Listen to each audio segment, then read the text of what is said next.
दीपक, मैं तेरे को ना पैसिव इनकम और एक्टिव इनकम के ऊपर ना एक अच्छी सी कहानी समझाता हूँ। कहानी के माध्यम से तुझे बहुत अच्छे से समझ में आएगा कि पैसिव इनकम और एक्टिव इनकम में क्या फर्क होता है, क्या डिफरेंट होता है। इस कहानी के माध्यम से समझ। दो दोस्त होते हैं, अमित और अंकित करके। ठीक है। इन दोनों दोस्तों को ना एक गांव में रहते हैं। तो जो गांव का प्रधान होता है वो इनको कहता है कि आपको ना एक गांव वालों के लिए, क्योंकि उस गांव में पानी की बहुत दिक्कतें होती है।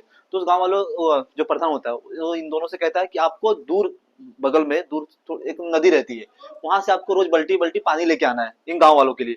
आप जितनी बल्टी पानी लेके आएंगे आपको उसका पैसा मिलेगा। तो आप सुबह से लेकर शाम तक लोग बल्टी बल्टी पानी लेके आते हैं, उनको उसका पैसा मिलता है। जो गांव का मुखिया होता है उनको पैसा देता रहता है। और अंकित और अमित दोनों मिलकर ये काम करते रहते हैं। तो उसमें जो अमित होता है वो उससे कहता है कि भाई ये हम लोग ये काम कब तक करेंगे, ऐसा काम करते करते तो हम लोग एक दिन बूढ़े हो जाएंगे, काम थक जाएंगे। और हमको रोज सुबह से लेकर शाम हो जाता है काम खत्म करते करते, 2 से 3 राउंड मारते मारते शाम हो जाती है। तो क्यों ना हम लोग एक पाइपलाइन बिल्ड करते हैं, जिसके थ्रू ना हम लोग डायरेक्ट एक पाइप लगाते हैं गांव से लेकर नदी तक के, और वो पानी डायरेक्ट गांव में आ जाए पाइप के थ्रू। तो जो अंकित होता है कहता है अरे यार कहाँ तू इस चक्कर में पड़ रहा है। हाँ, कहाँ से पाइप के लिए पैसा कहाँ से लाएंगे, इतना मेहनत कौन करेगा, सुबह तक हम पानी लेते शाम तक पैसा मिल जाता है ना, तो इसके बारे में इतना सोचना क्यों। अपना चुपचाप हम अपना ये काम करते रहते, बल्टी धोते रहते हैं। लेकिन अमित के दिमाग में चीजें चलती रहती है, खुलता बातें होते रहती है। बोलता नहीं ये गलत है, हम लोग को पाइपलाइन बिल्ड करना चाहिए। और उसके बाद अमित अपना आधे टाइम तक बल्टी से पानी ढोता है गांव में, और आधे टाइम तक अपने पाइपलाइन पे काम करता है। तो जो पैसा मिलता है उसका पाइप खरीदता है, और उसको अपने हिसाब से उसको मॉडिफाई करते करते वो गांव में एक पाइपलाइन बिल्ड करता है। इस पाइपलाइन बिल्ड करने में उसको लमसम 5 साल लग जाते हैं। इस 5 साल में अंकित के पास एक अच्छा घर, अच्छा परिवार, अच्छे खासे पैसे हो जाते हैं। बड़ा घर, नौकर चाकर, हाथी घोड़े सब हो जाते हैं उसके पास। और एक अच्छी लाइफ जी रहा होता है। मतलब शाम को समझ लो कि मदिरा में भी डूब चुका होता है, एंजॉय, फुल एंजॉयमेंट, एकदम अच्छी। और इस 5 साल में अमित एकदम गधे की तरह मेहनत कर रहा है। रोज आधा दिन पानी लाने में, आधा दिन पाइपलाइन में।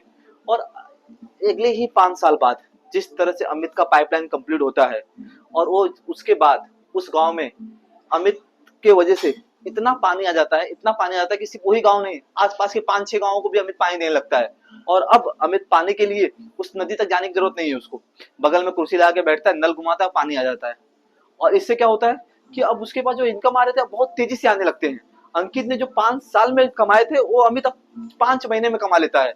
और इससे ये होता है कि जो हाथी घोड़े जो सब उसके पास थे, ये 5 महीने में उसके पास चले आते हैं। और ये हमें सिखाता है, इस कहानी से हमें सीख मिलती है कि एक्टिव इनकम और पैसिव इनकम क्यों जरूरी है।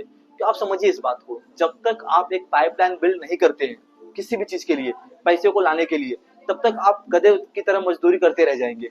और मजदूरी करते करते आप एक टाइम आएगा कि मर जाएंगे आप। क्योंकि आप अपने शरीर से कितना कमा लेंगे, आपके पास 2 हाथ 2 पैर है और 24 घंटे हैं, आपके पास टाइम लिमिटेड है। इस बात को आप समझिए।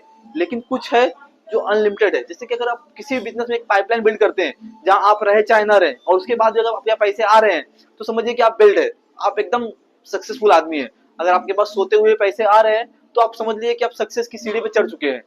लेकिन जब तक आप गधे की तरह खुद मेहनत कर रहे हैं तब तक भी अभी आपसे सफलता दूर है। तो ये है, समझिए, ये है पैसिव इनकम और एक्टिव इनकम। पैसिव इनकम हो जहां आपको सोते सोते पैसा है, और एक्टिव इनकम हो जहां आप लगे हुए हैं, गधे मजदूरी कर रहे हैं। तो आप एक्टिव एक्टिव इनकम से निकल के पैसिव इनकम की तरफ आइए।